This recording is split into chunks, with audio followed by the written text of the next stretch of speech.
At the celebration banquet, Lily fed my fiancé a spring roll she had already bitten into. Oscar didn't hesitate at all and ate it calmly. That night, when we got home, I proposed calling off the engagement. He rubbed his temples, his tone impatient. Just because I ate one spring roll of hers, she had already bitten it and thought it didn't taste good. So she gave it to you, I corrected calmly. Helen, you're getting more and more fussy. Making a scene over something so trivial. Fine, if you want to cancel the engagement, do whatever you want. Just don't come pestering me later. He was convinced I couldn't live without him, certainty dripping from his voice. But he didn't understand. No matter how deep the love is, it can't withstand being dismissed over and over again. This time I truly decided to turn away. Chapter 1 the next day, I talked it over with my parents and canceled the engagement. Although they were surprised, they chose to respect my decision. After that, Oscar predictably started his disappearing act again, blocking my calls, deleting me on WeChat, cutting off all contact. It was his usual Cold War tactic. He always thought I would lower my head and reach out first just like before. But this time, as I looked at the familiar Add Friend button, I didn't press it again. 7 days later, a notice was posted in the Design Institute group chat. Tonight is Oscar's birthday party. Attendance is mandatory for everyone. Not wanting to make things difficult for my colleagues, I still went. As soon as I pushed open the private room door, I saw Oscar sitting in the seat of honor, while Lily was practically glued to his side, her lips close to his ear as she whispered. The two of them formed their own little world, laughing softly from time to time, intimate, as if no one else existed. I quietly walked to a corner and sat down drinking alone. Others began presenting their gifts one after another. I didn't participate. Before long, a shadow fell over me. I looked up. It was Oscar's impeccably handsome face filled with impatience. "Helen," he said, "where's my gift in the past?" I had always prepared his birthday gifts months in advance. The most unforgettable one was when I spent nearly a year personally recreating the spaceship model from his favorite comic, Interstellar Traveler. When the lights came on, he said we would be like the protagonists of the comic, never be separated. I believed it back then. But it turned out that forever was so short. Facing his questioning, I replied, indifferently, I forgot. My coldness completely ignited Oscar's anger. "Helen, are you done making a fuss? Is this tiny thing really worth dragging out for a whole week?" I caught sight of the lipstick mark at the corner of his mouth, Lily's, and my stomach churned. "I'm not making a fuss. Canceling the engagement is serious." Oscar's expression shifted slightly, but the moment Lily grabbed his hand, he regained his composure. "Helen, don't misunderstand," Lily cut in softly. "I just didn't want to waste food, so I gave it to Oscar. If it bothers you so much next time, I just won't sit at the table. I'll wait until everyone's finished eating before I touch my chopsticks." Those words immediately triggered Oscar's protective instincts. "Lily, why would you say that you deserve the best of everything in this world? The one who should leave is Helen. Why should you be the one to feel wronged, Oscar? Don't be like this. Helen is just a bit sensitive. After all, she is your fiancé. You should comfort her more." "Comfort her," Oscar sneered. "If my family hadn't forced me into this engagement, I wouldn't have been with her at all. Nitpicking all day. Utterly annoying." Lily walked up to me and patted my shoulder, pretending to be mature. "Helen, honestly, this time you really are being too willful. Oscar hasn't slept well these past few days. Although I think you two are incompatible, since there's an engagement, you should still make concessions to each other." I shook her hand off. "Lily, do you know what I admire most about you? It's how you can say such pretty words with a straight face while doing things like stealing someone else's fiancé." Chapter 2, the smug look on Lily's face froze instantly. Oscar slammed the table and stood up abruptly. "Helen, who gave you permission to slander Lily, here's slander," I shot back. "Then explain why every gift you gave me has the same version on her. Why every argument we ever had was exaggerated by her and spread throughout the company. And why she knows about the scar on your chest. That's enough." A loud slap cut me off. My ears rang, but my eyes clearly caught everyone in the private room staring at me, some with pity and sympathy, others with mockery and disgust. As the ringing slowly faded, Oscar's voice came through clearly from today on "Everyone is welcome to like the photos of Lily and me. Once they reach 1,200 likes, I'll cancel my engagement with Helen and register my marriage with Lily." With that, he grabbed Lily's hand and left. Before she walked out, Lily turned back and cast me a victor's glance. The crowd gradually dispersed. Some gloated. "You brought this on yourself. Regretting it now is too late." Others tried to advise me kindly. "Pride isn't that important. Go apologize quickly or Oscar will really marry someone else. Of course I knew this was Oscar's way of forcing me to bow my head. But this time I would rather lose everything than compromise again. The noisy private room was empty in an instant. I picked up the remaining strong liquor and downed it in one gulp, the burning liquid scorching my throat. This relationship of more than 2 years had finally come to an end, and it turned out not to be as devastating as I had imagined. If he was going to Xi Jinping for a political marriage, he probably wouldn't keep pestering me any more, right? And yet for some reason my cheeks were wet again. When I returned home, I began packing my luggage. I met Oscar 2 years and 3 months ago at that business banquet arranged by our families as a matchmaking alliance. Although the time wasn't long, this relationship had left behind plenty of traces. There was a lot to sort through. This crystal music box was a gift from our first date. He said the melody sounded as pleasant as my voice. I still remember him promising back then, "I'll reserve all the beautiful things for Helen." This photograph was one he secretly took of me during my first visit to his studio when I was concentrating on the blueprints. Back then I knew nothing about architecture, yet I forced myself to study it just so we could have something in common. He laughed at me for even reading basic structural drawings upside down. I got so annoyed that I pinched his arm hard. Later he said that moment hurt, but it was also the first time he felt his heart stir for me. Later still we got engaged, but because we were both busy we spent little time together. My contact with him turned into stacks of round-trip plane tickets. 2 full years, 86,000 kilometers, was the distance we ran toward each other. Back then his eyes were filled only with me. No matter how long the journey, he never complained.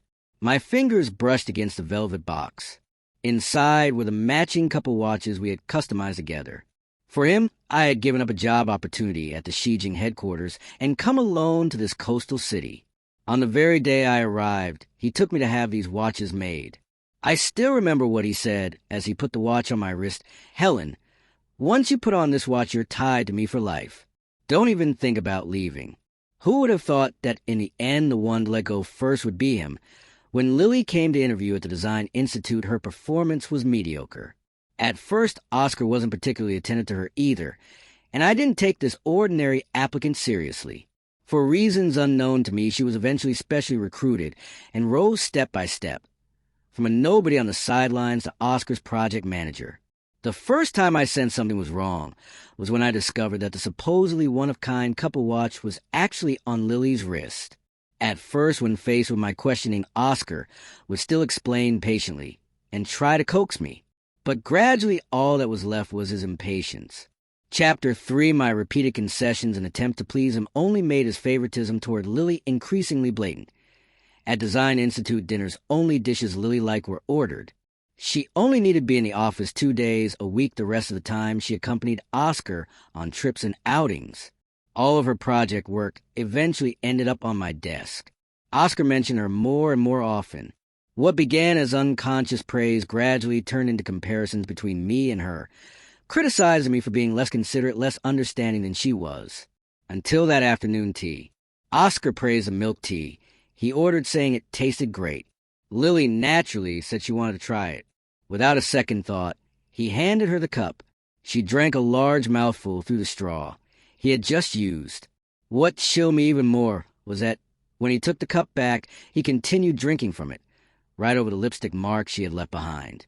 At that moment it felt as if an invisible hand had clenched my heart, leaving it unbearably sour and tight. From then on, Lily's boundary crossing only escalated. Afraid he would get sunburned, she personally applied sunscreen all over his body. The lunches I prepared for him were always eaten by her first, under the excuse that she loved my cooking, after which she would have him eat the bento she made. Even the anniversary date he had promised me was canceled because she said I have a headache. Whenever I showed displeasure over these things, Oscar would respond impatiently, "You always make things so complicated. There's nothing between Lily and me. Don't project your own thoughts onto her." But later, even he sounded unconvincing when he said it. What broke my heart most was a formal industry association gala that required attendees to bring companion, yet he never informed me and showed up directly with Lily. I only learned about it after people repeatedly asked whether we had already broken up. When I confronted him, he was angrier than I was. I brought Lily to help her build connections and cultivate talent for the Design Institute. How can you be so narrow-minded that Cold War lasted a long time, so long that it nearly reached the point of no return? Until one late night, when he sent a single message, "Wife, my head hurts so much." All my carefully built resolve collapsed in an instant. And so, questioning, arguing, compromising, forgiving, the cycle restarted once again. I gently closed the watch box and threw it into the trash. Deep in the drawer was still the apology letter he once wrote, because he missed my message. Back then, he truly had me in his heart. Now the only person in his heart was Lily. I took out the letter, tore into pieces, and let them fall into the trash. After clearing away more than 2 years of entanglement, the room suddenly felt much emptier. So did my heart. The Design Institute group chat was still flooding with messages, photos of Lily celebrating Oscar's birthday and making him laugh. Seeing Oscar's favoritism toward her colleagues rush to flatter them, Oscar and Lily are a match made in heaven. If you're choosing a partner, pick someone like Lily. Definitely don't choose someone like Helen, so sensitive and suspicious. Helen only relies on her family. Lily earned everything with her own ability. I didn't want to look anymore. I called my lawyer directly and requested the withdrawal of all my investments from the Design Institute. The next day, when I returned to the Institute to collect my personal belongings, I ran into Lily in my private lounge. She was wearing a sexy nightdress, her legs propped up on my desk. Her belongings occupied the entire room, while all of mine had been thrown into the hallway. This lounge had been personally designed for me by Oscar. Everyone in the Institute knew it, and no one dared enter it without permission. Lily's actions at this moment were nothing short of openly provoking me. I had no intention of arguing with her. I called the police. In the mediation room, Lily looked panicked. I was just helping Oscar get a document. Was it really necessary to call the police? That is my private space. I replied calmly. Did you have my permission entering without authorization? How is that any different from theft chapter 4? As soon as the words left my mouth, Lily suddenly began to sob softly. I immediately sensed something was wrong. When I turned around, Oscar was standing behind me, his face dark with anger. Oscar! Lily threw herself into his arms, her voice trembling with tears. I really was just helping you get a document. But Helen seems to hate me so much. She insists on accusing me of stealing. You've given me so many gifts that my apartment can't even hold them all. Why would I take her cheap, worthless things? This lounge was a private space Oscar had given me, a return gift for the spaceship model I had recreated for him. We had shared so many tender moments here. I once believed that at least this small world could preserve the last shred of dignity in our relationship. I never expected Oscar to personally tear apart my final illusion. He gently patted Lily's back while explaining to the officers, "It's all a misunderstanding. We know each other. Sorry to trouble you." Then he turned to me, his tone icy. "Helen, how did you become like this, acting like a resentful shrew all day long, using your family background to bully subordinates like Lily? Does that make you feel accomplished? You really disappoint me." The accusations crashed down like hailstones. Before I could speak, Lily added softly, "Don't blame Helen. It's my fault for not thinking things through. Even if I get detained for a few days or mocked by others, it doesn't matter, as long as it doesn't affect you." Oscar tightened his grip on her hand, his eyes full of pity. "You're just too kind. That's why you're always bullied." Then he stared at me. "Apologize to Lily. Right now. She entered my private space without permission, and you want me to apologize?" Lily's sobbing started again. Oscar sneered. "Your private space that belongs to the Design Institute. Don't forget, the entire building is under my name. You only have the right to use it. If you keep this attitude, I don't mind having you detained for a few days on charges of false reporting." With that, he turned and left with Lily. His words were like poison-coated blades stabbing straight into my heart. I thought my heart had long gone numb, yet a fine, persistent pain still spread through it. For more than 2 years, I had poured everything I had into supporting the Design Institute, believing I was building our shared future. In the end, all I got was a sentence. "You only have a right to use it." Before leaving the mediation room, Oscar coldly warned me the likes are already at 998. If you keep this attitude, I don't mind actually registering the marriage with Lily. Standing behind him, Lily shot me a contemptuous glance. At that moment, I suddenly saw my own misery clearly. Lily's tactics were never particularly clever. How could someone as shrewd as Oscar fail? To see through them, he simply chose to indulge her. The scales in his heart had already tipped. All of this was nothing more than his way of getting rid of me. Only I had been foolish enough to keep trying to hold on. Once I understood that the last trace of attachment in my heart finally went out. Before my departure to Shijing, there were always colleagues who delighted in my misfortune, sending private messages. The likes are already at 1,005. If you don't give in, you'll really lose your husband. 1,100 likes now. Looks like someone's destined to be a discarded wife. You're really holding out this time. What did you realize you can't compete with Lily and decided to tuck your tail and run? I blocked and deleted every one of those accounts. When the number likes stopped at 199, the entire Design Institute was shrouded in Oscar's oppressive low mood. No one dared to tap that final like. Just as he was calculating how to apply pressure again, the office door was slammed open. Boss, the 1,200th like has been reached. Chapter 5, the air in the office seemed to freeze. The smug look on Oscar's face stiffened. He stared hard at his assistant, his voice squeezed out through clenched teeth. What did you say? The assistant shuddered, raising his phone with trembling hands. Boss, it's real. 1,200 likes. Just now, Oscar's gaze swept across the screen, his pupils shrinking abruptly. Beneath the newly lit heart icon was unmistakably my profile picture. It was me, personally crowning their so-called love, delivering the 1,200th like with my own hands. Helen, he let out a beast-like roar and spun around violently, only to see an empty hallway. I was already gone. He probably thought I would cry, make a scene, break down, run back like a sign of trust. I buried myself in mountains of documents and blueprints, surveying construction site during the day, working overtime in the office at night. The busyness quickly filled my life, leaving me no time to think about unpleasant people or memories. Oscar's name seemed to have become something from another century.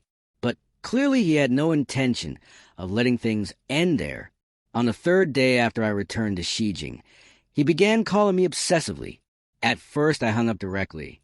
Then he started calling from different numbers. I simply blocked all unknown calls altogether.